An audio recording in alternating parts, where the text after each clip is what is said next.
Being the fastest quarterback you've never seen. I'll be right back. There's no quicker way to get into DFS. Play Super Draft today and see for yourself.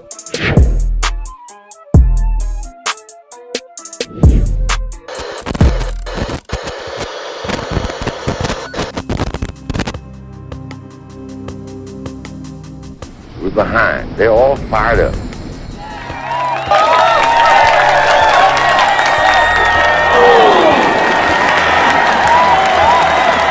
What we got to do? First place, our defense has got to go out there and take the ball.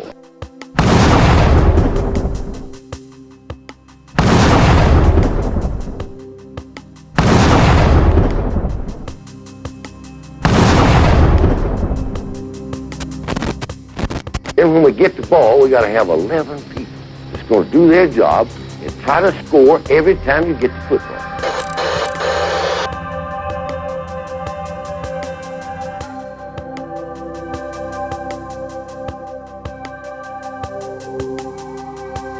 If we do that, we'll be all right.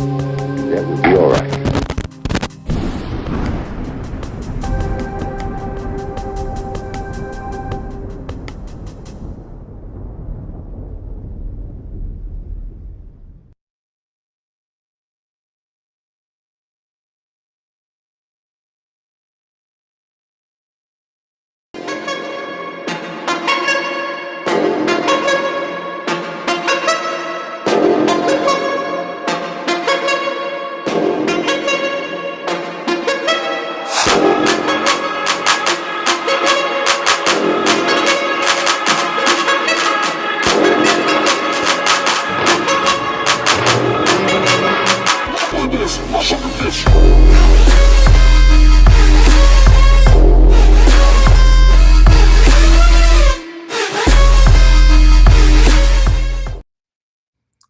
Welcome, everybody, to another edition of Football University on the CTS Sports Room. My name's Matt Caddell, former Alabama football player. Let's get ready to talk some football. As always, we're going to talk football. Anything you want to talk about football, we're here at the Football University. And you know we're going to bring it back to the Crimson Tide. So shout out Roll Tide Roll to all the Bama fans out there. And let's just shout out all the football fans, you know, whether it's high school, little league, junior high, college, NFL, we're going to talk football. So let's go. Let's get it started. You know, I like to dive right in and get talking with some football. Let's start, guys, on 1st and 10. Let's dive right in with the top 5 teams that impressed me in the NFL. And let's start with the Minnesota Vikings. I mean, for them to go into Buffalo and handle their business, but what really impressed me, everybody saw the crazy plays going out there. Minnesota, Kirk Cousins was off. Josh Allen, we'll talk about Josh, how he's kind of fallen off the MVP race. He's thrown, I think, 10 interceptions in the past 3 games, which is crazy. You know, it's cold. Buffalo has the home field advantage, but kudos to Minnesota. The Vikings, they went out there and they executed flawlessly. The craziest play, everybody saw Justin Jefferson's crazy catch, but the play, I think, was bonkers when Minnesota did not score the ball on the 1-yard line, turnover on downs. Buffalo gets it, fumbles, touchdown. They go in overtime. They find a way to win. So kudos to the Minnesota Vikings. Like I said, and what really impressed me, how I want to bring it back to Alabama, what you're starting to see are a lot of NFL teams that can run the ball are starting to separate themselves, because those are the type teams that are able to control the line of scrimmage and run the ball, and Minnesota exemplified that. kudos to their coach, who went out there and ran the ball with Dalvin Cook. You have to be able to do that. And I think that's what Bill O'Brien has to do. We have a stable of horses in our backfield at the University of Alabama. We need to be using those horses. And kudos to Minnesota. I mean, they came out in overtime and they just handed it to Dalvin Cook. And he's so explosive. I think he had like a 71-yard touchdown, just running the ball, being physical, controlling line of scrimmage in overtime, and they got the win. Roll Tide Roll, RTR. Another team, shout out to Nick Saban Jr. He said the Commanders. And let's talk about the Commanders right now, who I think are playing inspirational-led football, led by the one and only Brian Robinson Jr. We all know all the incidents that happened on the field, but ever since Brian Robinson has been continuing to be in the lineup, this team has been playing lights out football. And it goes to show you, any given Sunday, you have to come prepared. They went into the Link, home, Jalen Hurts, Philadelphia Eagles, the number one team, Monday Night Football, Devontae Smith, A.J. Brown. They went in Monday Night Football, Tyler Heineke, and they went in there and they ran the rock. Brian Robinson had 26 touches for 86 yards and the touchdown, who I thought was one of the best touchdowns of the year. I mean, he's getting dragged by three guys, and he has enough leverage and body length, which Alabama needs to play with more body lean and leverage, like a Brian Robinson, rolling down the field. I mean, this guy, it was a Rembrandt, the way he stretched over, and they took the tone. They set the tone, and that's exactly how you have to play football. You know, I'm going to bring it back to Alabama. Alabama, in order for them to take the next step, you know, hopefully we get Matt Caddell these next couple of weeks. Maybe Alabama sneaks into the playoffs. But we have to be able to set the tone, just like the Commanders, running the ball, play action. I mean, Heineken, Terry McLaurin, they were going in there and key third downs, going after that vaunted Philadelphia Eagles defense. And kudos to the Commanders. But that's what Alabama has to get back, is to running the ball. My second team who I want to get to, who really impressed me. We talked about the Minnesota Vikings beating the Buffalo Bills. We talked about the Commanders and how they went and beat the undefeated team, the Philadelphia Eagles. So shout out to the 72 Dolphins. You're still toast to the 72 Dolphins. You're still undefeated. But let's talk about Tua. Miami. Let's go ahead and talk about it. Miami Dolphins, like I said, Mike McDaniel, who is an offensive genius. He's so creative. He's able to run the ball effectively. I mean, he's doing so many innovative things with the confidence with Tua. The Miami Dolphins are on a roll. And yes, Tua has skyrocketed into my MVP talk. Right now, I think for the past 3 weeks, it's been Mahomes and Tua, but we would get off in that. But the Miami Dolphins are rolling. Roll Tide, roll to Stephen Hicks, roll Tide to everybody in the chat.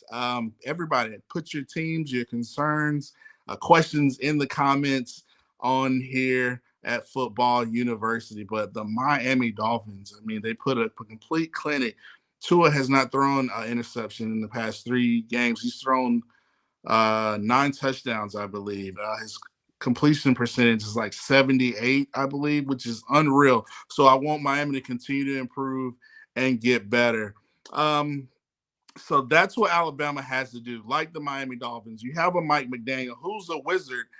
Bill O'Brien, you know, that's the biggest frustrations with Alabama fans. Bill O'Brien, get creative. Have some goals, have some inspirations. You have all this talent. You have this ultra talent, generational talent in Bryce Young. Let's make plays. Let's be effective. Let's be creative, and let's make it happen. And so that's one thing. Another team very impressed with this past week, the Green Bay Packers, which is shocking. It's more of a impressed but / disappointment. Let's talk about the disappointment. The disappointment is the Dallas Cowboys. And you know, Cowboys fans are everywhere. But the Dallas Cowboys were up 14 points, 2 touchdowns going into the fourth quarter. And what did Kellen Moore started doing, which is a mistake. Kellen Moore is the offensive coordinator for the Dallas Cowboys, and which is a mistake Bill O'Brien has continued to make. He started passing the ball. Instead of just feeding Pollard They had another, I think Zeke was not playing. You have to continue to run the ball and set the tone. You want to take the will out of guys.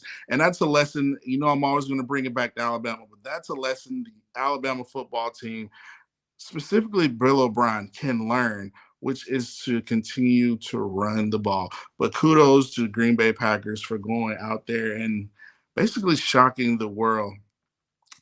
Another team, the Kansas City Chiefs. I mentioned Mahomes.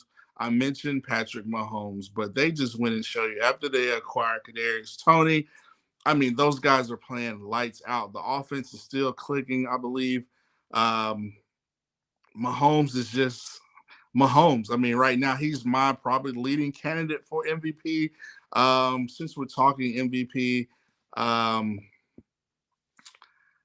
going to say Mahomes. It fluctuates. This week, it was be between Patrick Mahomes and Tua Tagovailoa. Jalen is still in the conversation. He's kind of that third leg, but right now, these past 2 weeks, Josh Allen has fallen off. He has thrown at least 2 interceptions of each past game, which has not been impressive. Being at home, just throwing costly interceptions.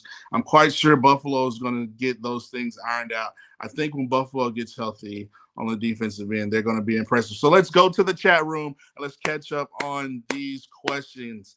Let's see.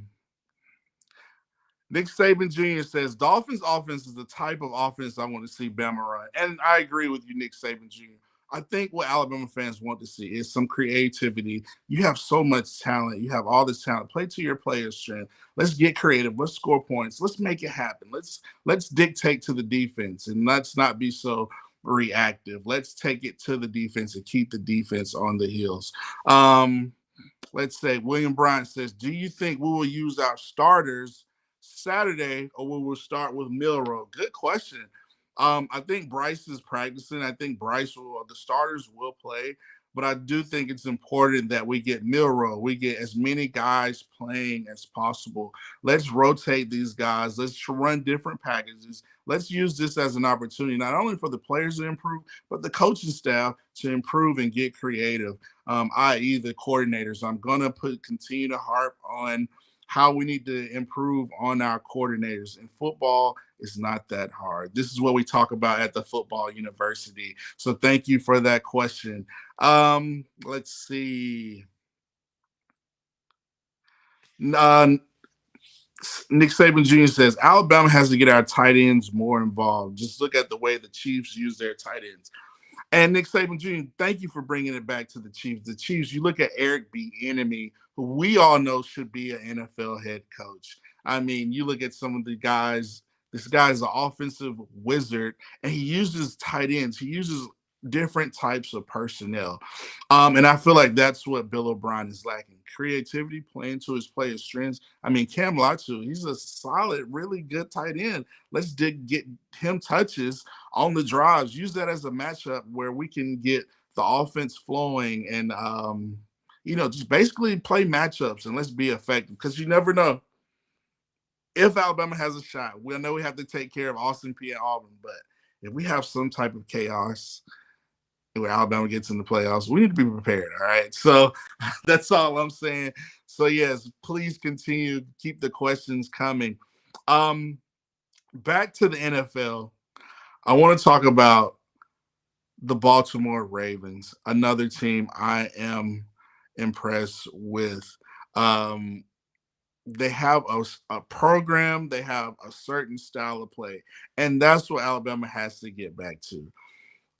You have to be able to be physical. I know Saban wants to say the Bama factor, the Bama standard.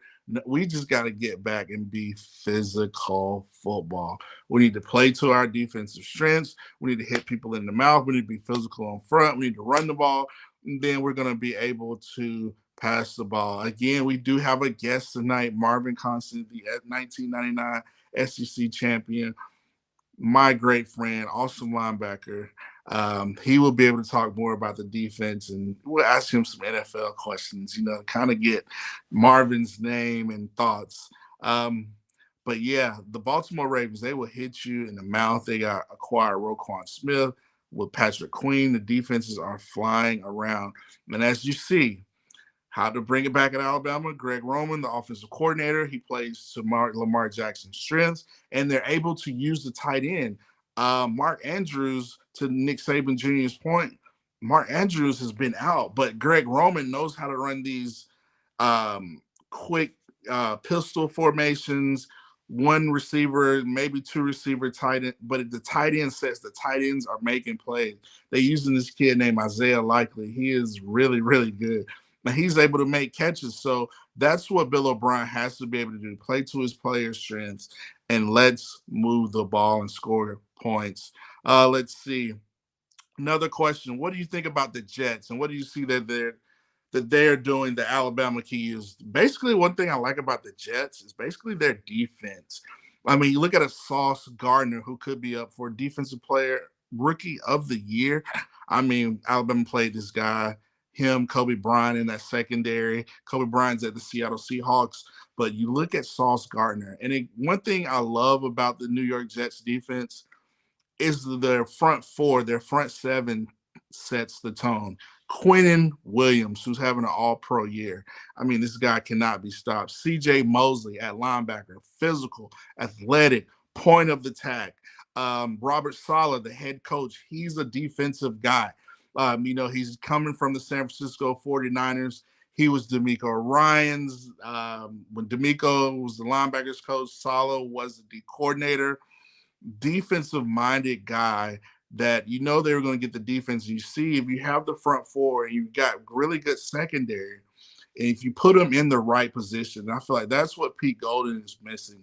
Putting these guys, we have all the talent, but put them in the right position. That way they can defend and make it easier for them to defend and put our players in the right decision. So that's what Alabama could do, is defensively, let's play to our players' strengths. We've got front four. We've got Brian Young. We've got a Will Anderson. Let those guys go to those quarterbacks in a disciplined way. We don't want to get face masks or extra penalties. We want to make the sack, get off the field, and let's make it play, make it happen. So Pete Golden's has got to improve and play to the guy's strength. Mix up coverages, schemes, concepts, confuse the defense, take it to them. Let's go back to the let's go to the chat. Let's see. So back, another team I want to say that really impressed me. I know that they lost the Sunday night game last week. The Tennessee Titans, Mike Vrabel.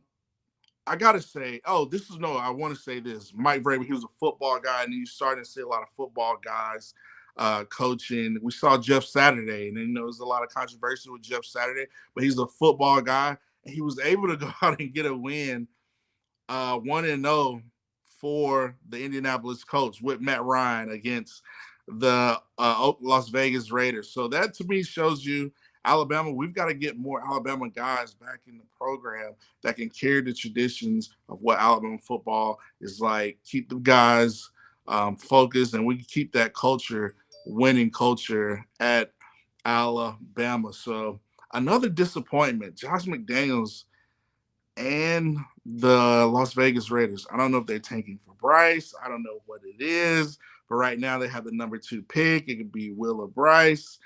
McDaniels, he had a lot of success with Mac Jones. Is he waiting to, get his hands on Bryce Young? I don't know. I don't know what's going on with that situation, so we will figure out. Let's go to the chat.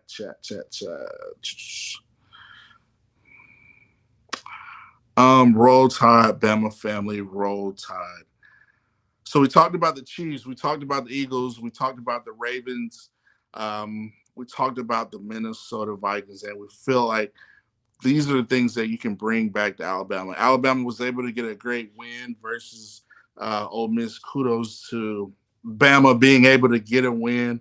I thought we could have been better from play calling standpoint. But despite that, the kids were able to rally. I was glad to see Bryce get in the guy's face left and right, and Coach Saban get angry. It felt good, and to see us run the ball just try to take the will out of Ole Miss defensively. I just wanted to see us run the ball some more, more.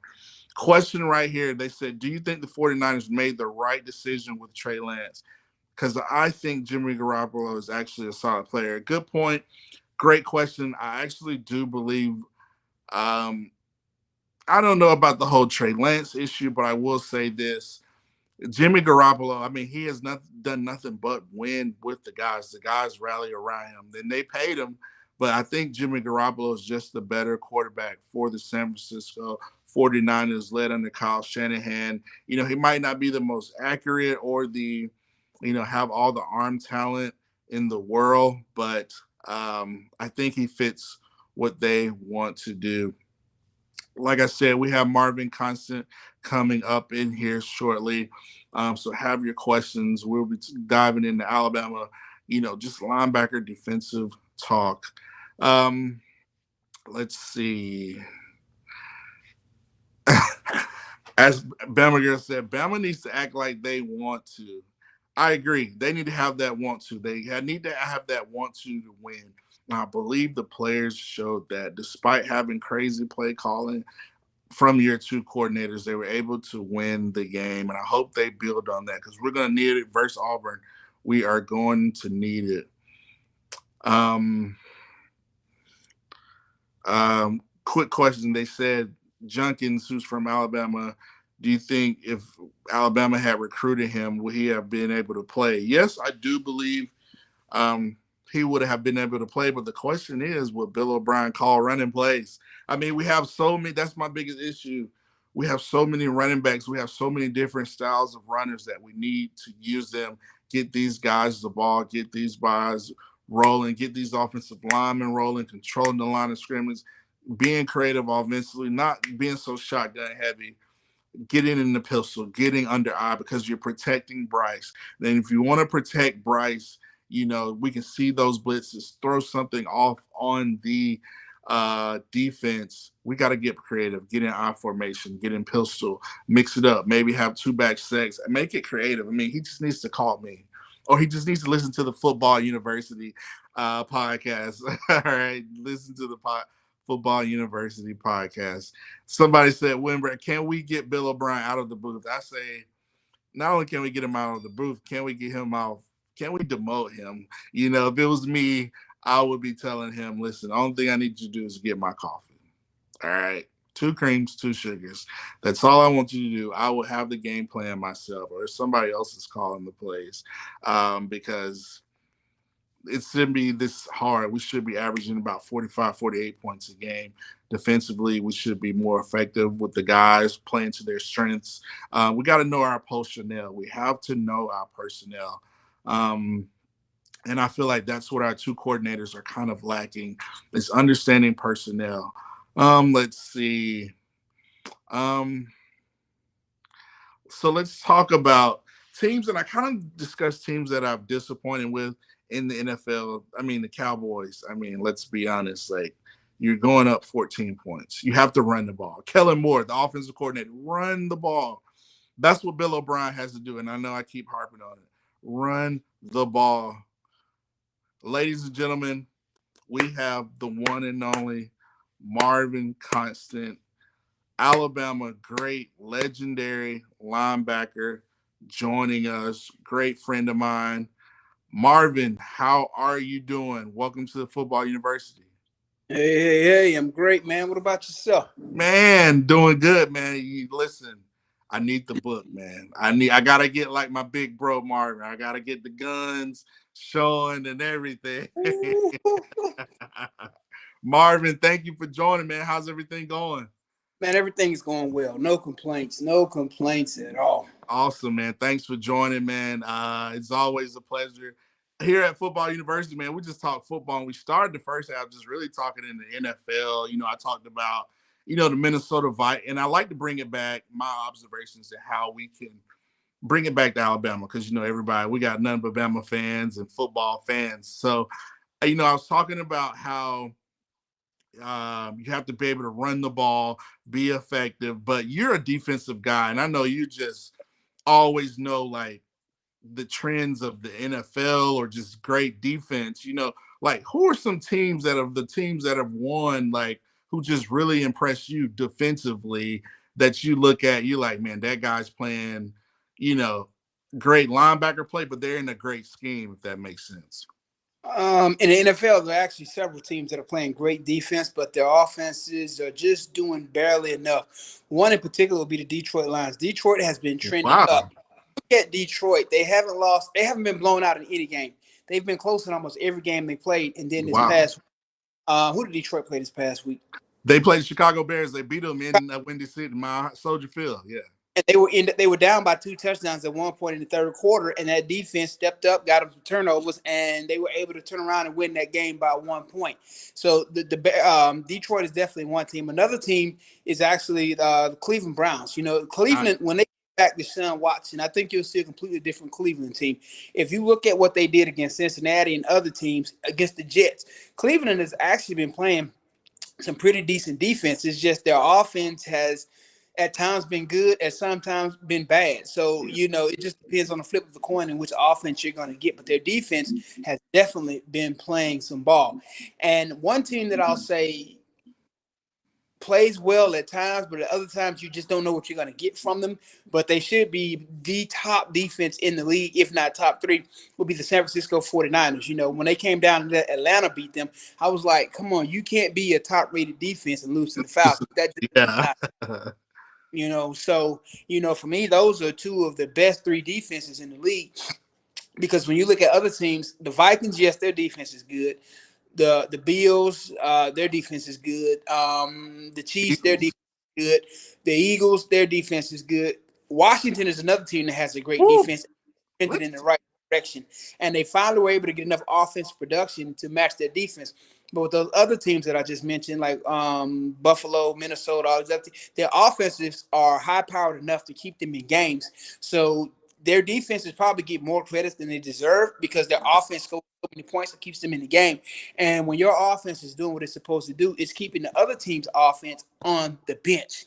Yeah. So when you have an offense that's not performing well, like the Detroits and other teams, that defense is on the field so many plays, they're going to get tired. So the score is not truly reflective of what they've done that game. Because, again, once you add in the turnovers and everything else, and how many times they've been put in bad positions, it's truly not reflective of their performance. Whereas it's vice versa with these teams, with these high-powered offenses that aren't turning the ball over. But you did see that with the Eagles this week. Once they turn that ball over, you see the flip of the coin, and you see Washington took advantage of it. Speaking of the Commanders, some of the fans brought up the Commanders. Talking about the defense, I saw this crazy stat. In that NFC, the top 2 leaders for tackles for loss, A, Jonathan Allen, and B, Daron Payne. Like, they have the best defensive tackle tandem, I believe, in the NFL. And you saw what they did when they ran the ball. They took it to Philadelphia. I mean, that's a team, the schedule might not show up, but I would not want to play Washington defensively, man. Defensively, when you look at them, you add Montez Sweat to that, and then once you get Chase Young back to full ACL, that defense is only going to get better. All they really need is a 50% performance from their offense. Just don't turn the ball over. Don't do anything stupid. That's one of those defenses you can say, hey, score me 21 to 27 points, and we'll win the game. Yeah, I agree. So, Marvin, you're on Football University. Like, since we're talking NFL, who was that linebacker for you that was like, I want to go bust some heads? Like, for me, being a receiver, it was Jerry Rice. I was like, oh, man, when I saw Jerry Rice, I was like, oh, my God, it's Jerry Rice. For you, who was that linebacker or player that was just like, man, I want to knock some heads? Let's do one for the pros and one for the collegiate level. How about that? Well, you already know who it is for the pros. That's a no-brainer. Who you gonna say? Ray Lewis. Ray Lewis, the go. Okay. Ray Lewis. How could it? Come on now. Ray. Okay. I mean, you can't go. I mean, Ray just was, man. Oh my gosh, he's just legendary, bro. What about college? Who was it for? Was Ray still your collegiate linebacker, or was there? watch Ray much in college, but in high school, two of my favorites actually came from Florida, Mike Peterson and Javon Curse. And Hurts. Okay.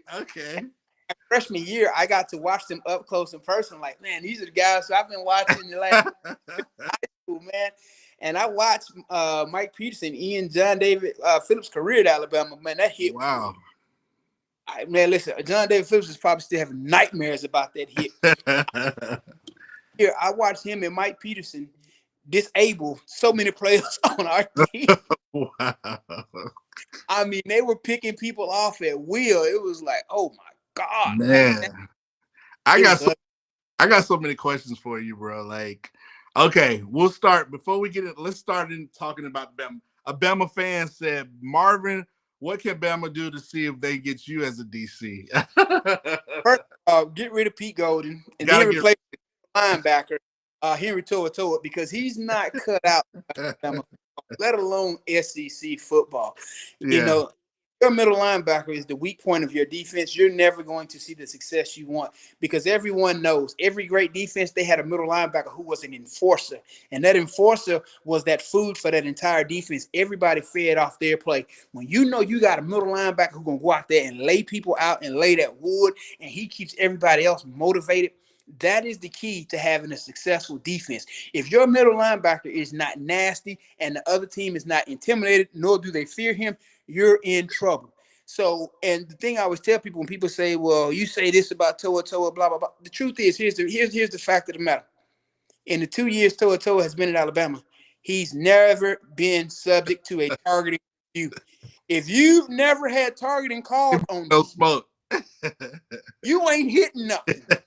If you've never had targeting, even if they reversed the call, but just the fact that they might have thought it was targeting, if you've never done that, you are not the enforcer.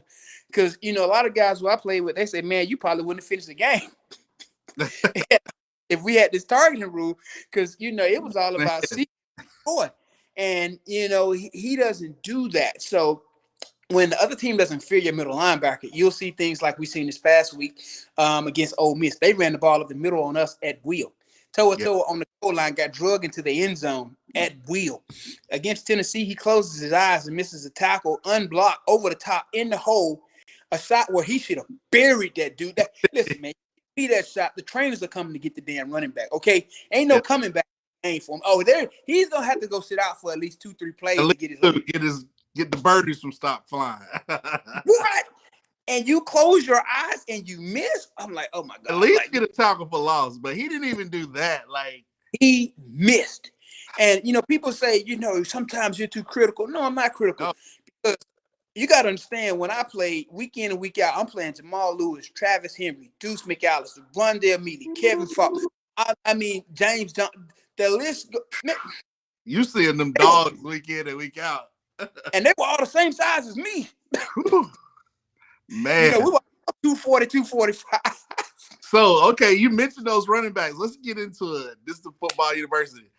Who's the hardest opposing running back in the SEC that you had to deal with? Or give me your top two. If you can't name one, give me your top two or top three. My top two, Travis Henry and Jamal Lewis. Woo. And you got to add in Travis Stevens. You know, these guys were rotating every 2 plays. So you're talking about two. Oh, man. Went in the first, second round himself, too. So these guys are rotating every 2 plays. So by the third, fourth quarter, they're still fresh. You know, I'm 70-some plays in. I'm like, oh, is it over yet? Like, come on, let the clock run. Like, you know, I ain't going to back down from them. But at the same time, it's fair when I play 70 plays and they out here play, you know, 20, 30 plays. So they still fresh. They still bring it. But no matter how tired I was not. Still brought the wood. Oh, man, that game, I finished with 19 tackles and a sack. Listen, backing down, nothing. This is all SEC, Marvin Constant, the legend, everybody. The legend. Yeah. Listen, I was not. Same thing with Deuce McAllister, double figures in tackles. I mean, every game I started that year, I had double figures in tackles except 2. Wow. Because we played Florida and La Tech, and they wanted to run all this nickel and dime, and they quickly realized we need him on the field more than we need him off the field. You know, I didn't even play the last 4 games after I got injured that season and still finished 3rd on the team in tackles without even playing the last 4 games. Wow. So, you know, That's why I say the middle linebacker is a catalyst for your defense, because all the safeties, the corner, our entire secondary, they knew all they had to worry about was coverage. They Yeah. never had to worry about the run because they knew I was covering up everything. And it was funny, Salim and Miguel, they would always try to come fight for tackles and dive on the out. You got to be a little bit faster, homie. Because Yeah. You get there. Yeah. That's awesome. That is awesome. Ladies, all the fans, ladies and gentlemen, we got the one and only Marvin Constant, the legend, the heart. You feel the passion. He got me ready to run through a wall right now, and I ain't got on the Crimson Tide jersey yet. See, these traps still intact now. We still ready now.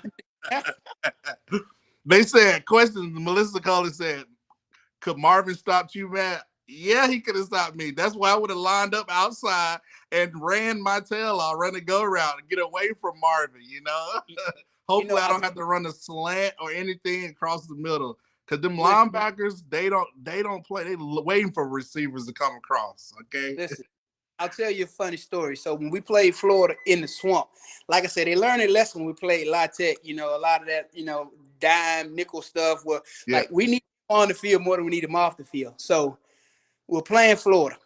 That's when they had Bo Carroll and John Capel in the backfield. I don't know if you're familiar with these two. Yeah, receivers. They went to the Olympic trials in 2000, and they finished like 6th and 9th, I think, in the U.S. 100-meter sprint Olympic trials. Yeah. So Tony ran behind me. Tony, before the game, going into the game, Tony's like, listen, man, if they get past you, I got you. Because we know they like to run them out the backfield. They like to win real flat routes, whatever. Yeah, everything. I told Tony, listen, man, it ain't happening, playboy. I said, if the moment I see them running the route, they getting tackled and we going to lay them. Needless to say, not one time did Tony have to go after my man. Nice. Because either A, I ran with him, or B, they got tackled, and we laid that till the play was over. Wow.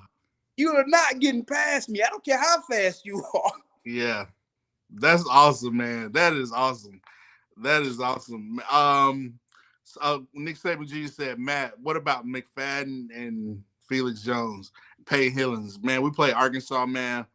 McFadden was the running back. To me, he could be always a legendary running back. Like, he's up there for me with Derrick Henry, all those guys, like, just a dog. Man, I've never seen this guy just take it to our defense, bro. Like he just, like, it was just so physical. I never forget when I first saw him play, Marvin. Freshman year, I saw they were like, yeah, they got, Houston Nutt signed 2 good running backs. They were freshmen, Felix Jones and Marvin Constant. Bro, I saw Darren McFadden. I saw him break for a 70-some yard touchdown on us, bro. He like broke to the sideline, stiff arm, heart on the sideline out, and he just got like 50. I was like, oh my gosh. I was like, this dude. And that's when I knew Matt Jones, the quarterback. Mm-hmm. That dude was so fast, bro. That was the fastest white dude I ever seen on the field. I was like, this guy unstoppable, bro. Unstoppable. So, Marvin, you're a defensive guy. What do you think is lacking? Pete Golden's the linebackers coach. Like, I just want to ask you, like, you think it's the drills? I mean, obviously, he doesn't know how to coach these guys up to, like, hit and be physical and play linebacker. Like, what do you think it is? What do you think they're lacking? I think it's a combination of things. And one of the things I always tell people, when you're dealing with college kids, 9 times out of 10, they play to the energy of their defensive coordinator or their position coach, because that's just the reality of it. Because, again, we said 18, 19-year-old kid, not grown man who this is his job and he understands this is how he has to feed his family and take care of himself. So as an 18, 19, 20-year-old kid, they're still playing to that energy of their defensive coordinator.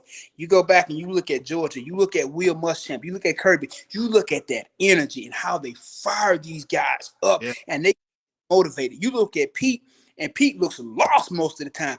I've never seen Pete get any type of energy, man. And I will honestly say, as a college kid, that is one of the most important things for these kids, to keep them motivated, let them feed off your energy. Even when I played, man, listen, Ellis Johnson was my defensive coordinator. He was laid back, he was cool, but Jeff Rousey was my position coach. But Coach Rousey knew he had that energy and that fire, but he knew he didn't ever have to say nothing to me, though. because he knew that one right there. He finna go out here and kill everything that lined up in front of him. So Yeah. I'm just gonna sit back and enjoy the show. Yeah. Man, but you like to your point, Marvin, you gotta have that energy. You gotta have that. Your coach gotta set the tone. And I feel like that's what we're missing from a lot of our coaches, not only Pete, but like you look at the sideline. Did you watch the game Saturday? Did you see them come out the tunnel, bro? They were so quiet. I'm like, there's no B-side 5 chance. There's no like who dogs in the house, who, like none of that. I'm like, what is But you know, I don't put any weight into the chants and all the other stuff because I ain't gonna lie to you. I never chanted before games. I ain't do none of that. I was usually the last one out the tunnel. But you know, before games, all my teammates knew just leave him alone. Leave him alone. Leave him alone. That to him, because he ready to bust and just get out his way, just leave him alone. And the moment I got on that field, it was boom, you know, just ocean. But so I don't put a lot of stock in that because not everybody needs to come out the tunnel. But when you got to decide what you got to do, and again, it's like I told you, your middle linebacker should be your enforcer. He should be the catalyst to your defense. If nobody fears your middle linebacker, you need a new one. And I can assure you, nobody in the SEC fears our middle linebacker. Because again, you got to think about it. Oftentimes, you got to get over the top, take on the guard, take on the tackle a running back. He doesn't do any of that. Most of the time when you see him, he's getting blocked somewhere downfield, dusting himself off, or he's pile jumping. That's not going to work for SEC football. I don't care how much they pass the ball. Running the ball is what controls the game. Because if a team can run the ball on first down and they're in 2nd and 6, 2nd and 5, 2nd and 4, their head on the sticks, that's an offensive coordinator's dream. Now, he can call whatever play he wants to call because he know he can come back on 3rd down and it's still 3rd and 4, 3rd and 5. So he still has a shot to pick up that first down. So as long as we stay behind on the sticks, we're going to continue to have the same problems. Yep, I agree. So Marvin, let's get into. I want to hear you. You're the expertise. We're with the legend, all SEC, Marvin Constant. Saban era. Who was the best middle linebacker? Saban era. Reuben Foster. Okay, so you said Reuben's number 1. Who was number 2? Well, I'm going to give number 2 to my guy. He moved from wheel to middle linebacker after Rolando left, but Dante Hightower. Oh, so you put Dante, where you put Rolando? I'm going to put him behind CJ because CJ going to go number 3. I'm going to put 4. Okay, who you got 5 then? You just got 4. If I got to go 5, I'm going to go Reggie Ragland. Ooh, you hear it. Reuben Foster 1. Who'd you have 2? Dante. Rolando. No, CJ, then Rolando, and then Ragland. I like it. Now, you know us former Alabama alum. Oh, let's see.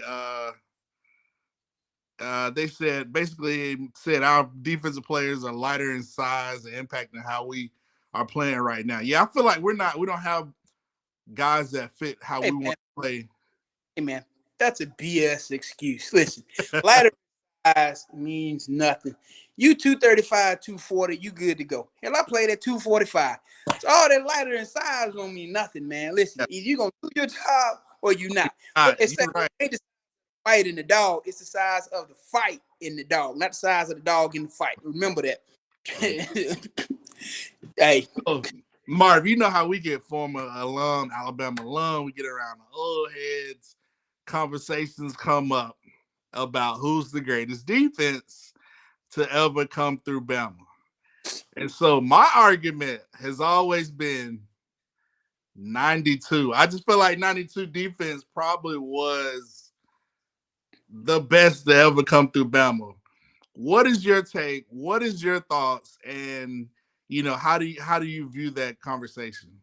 92, I would put 92 probably at number 2.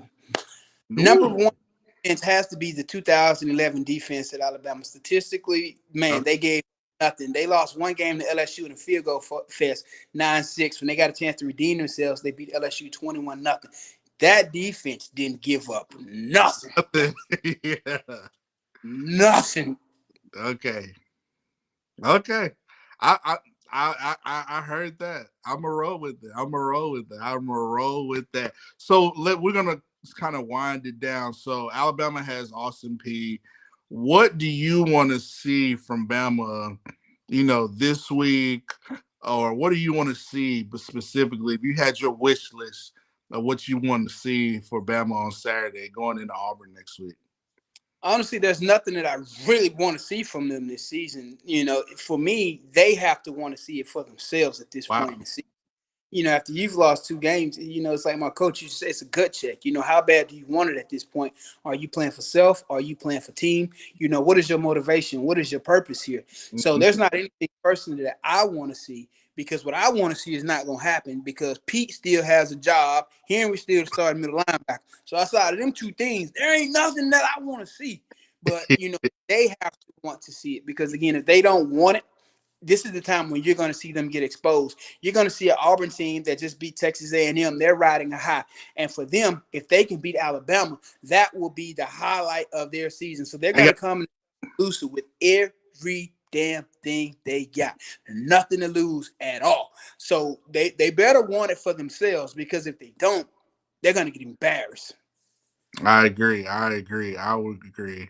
Like I said, I agree with you. They gotta want it themselves. These guys gotta take ownership, and let's go out there.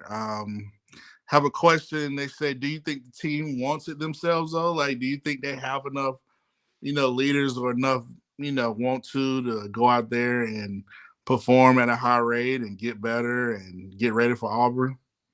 Honestly, if you look at their body of work throughout the season, I don't think they've wanted it all season. You look at the game against Texas, if Quinn Ewers doesn't get hurt in the first quarter, honestly, we lose that game. Let's just call it what it is, because he was light us up. Then, we squeak one out against Texas A&M. We squeak one out, against Arkansas after Bryce gets hurt. We lose to Tennessee. We lose to LSU. We just had a close game against Ole Miss that we squeak out by 6 points. This team has not at one point this season demonstrated what I would like to refer to as dominance. Yes. Everyone who they played this season has pretty much been in the game, with the exception of the smaller schools. All of the SEC opponents have pretty much been in the game with them all season long. You have not seen that level of dominance where they, as the coach say, separate yourself from the rest. I haven't seen separation. It's like they're just there just to be there. Yeah, I agree with that. We've got to get back to being dominant, and I'm always put it on the coordinators, man. The 2 coordinators, I feel like, the players should want it too, but we've got to be able to put our guys in the best position to be successful. Man, if your middle linebacker ain't stone crazy and often doing dumb shit, you got the wrong middle linebacker. Excuse my language. If your linebacker ain't, listen, I used to torture my team, and we stayed doing dumb stuff. Like, if your middle linebacker isn't wrapped too tight, you probably have the wrong middle linebacker. He needs to go and watch the program. What was it, Latimer? Or hey, what was the black dude used to talk crazy to him? He need to get more like. Listen, when I tell you, man, ask TJ, Terry Jones Jr., man. I put dead fish in their vent one time in June. That thing rotted for about a month. Man. Man, Marvin Brown out of Tabasco in his hot sauce and his helmet out on the field damn near in tears, man. Another time, they got this wood wrap from my other teammate. I used to tie to people's doors, knock on their door, coming at them. Man, I set off fireworks in Freddie in them apartment. Listen, if your middle linebacker isn't wrapped too tight. If it ain't wrapped too tight. We're on with the legend Marvin Constant. We got some few questions coming in. Everybody, please hit that like, subscribe button. CTS Room, Football University with Matt. But we're with Marvin, the legend. We have a question. What do you think about TCU and Texas defensive play? Texas and not so much. TCU has been trending in the right direction. They went into Texas and won a good game this past weekend. They pulled it out when they were actually underdogs. So, I think they're trending in the right direction, but they're going to have to tighten up things a little bit better. But because they're playing in the Big 12, they have an easier road to finish undefeated than most. The thing that I see actually playing out is it's going to get weird. It's going to get very weird because if Ohio State dominates Michigan and that game is a blowout and you see Michigan drop back a few spots, and by some chance, if TCU does lose the game, you have all-out chaos at that point because you got to put 3 SEC teams in there at that point. I mean, it's damn near impossible. And then it's, God forbid, LSU beat Georgia. Now you have complete chaos because you know they have wins over Tennessee, they have wins over Alabama, they have wins over Georgia. How can you not put them in? And then what would Alabama be? Alabama would be what, 6th, 5th? Alabama still outside looking in because we lost to LSU and Tennessee. So the only 3 that would be in play would be LSU, Tennessee, and Georgia because they all have wins over each other when Alabama has beat none of them. What if LSU loses to Texas A&M and then beat Georgia?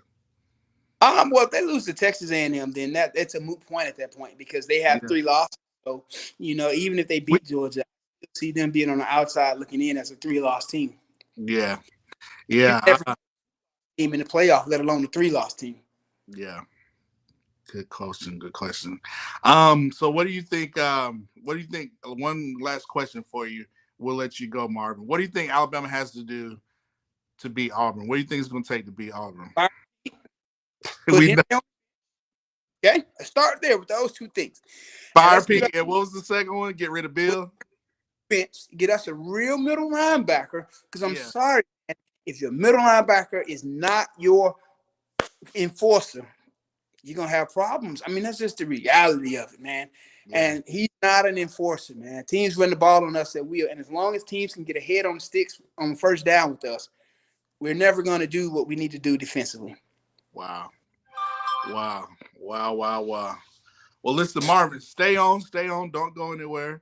We got a few questions. They got an announcement, I guess. So I'm getting all these updates right now. Let's see.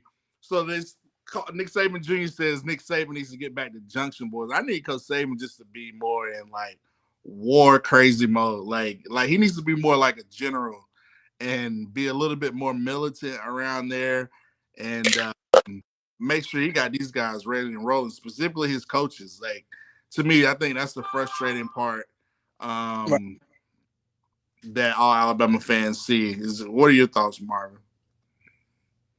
Well, Nick's getting older. Everyone knows the older you get, the more fire you lose. So, and it's like people always say when parents have kids, they raise those first few harder than they raise that last one because usually by the time the last one came around, they're just tired.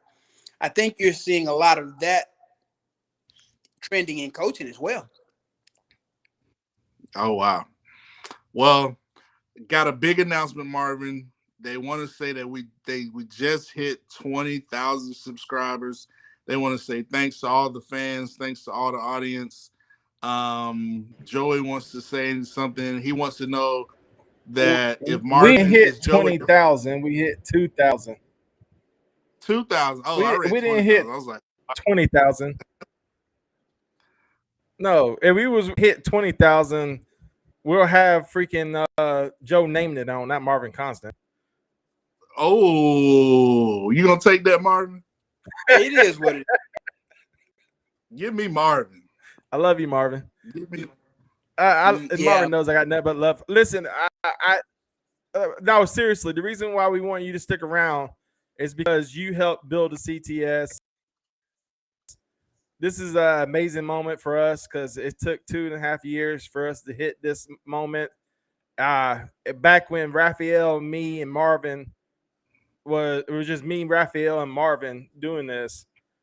We had subscribers, and now 2.5 years we hit 2,000 subscribers, and that's big for us and amazing for us. And I'm sorry it happened at Caddell show. If it happened tomorrow, it would be better, but we couldn't just let this go.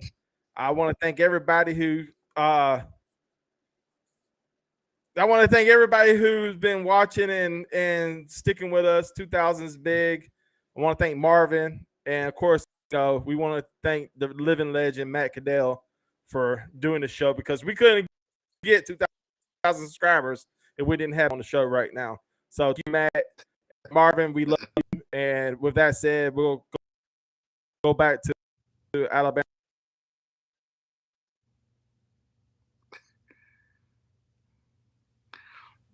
Awesome. But yeah, want to say thanks to all the fans and subscribers. Marvin Constant for coming in, the legend. I mean, giving us a wealth of knowledge from the defensive end, X's and O's. Man, I just got so much. I was like being a fan for a second, but we're gonna end it on this note. You know, Alabama football's got to get back to being dominant, forceful, being competitive. And we just got to it shows you got to have coordinators that fits your talent and you bring out the talent. So this has been another episode of Football University. Please join us next week, Thanksgiving. But in the meantime, RTR to all the fans. Thanks, Marvin Constant again. Thanks to all the fans here at Football University. Thank you. We love you. Have a great week.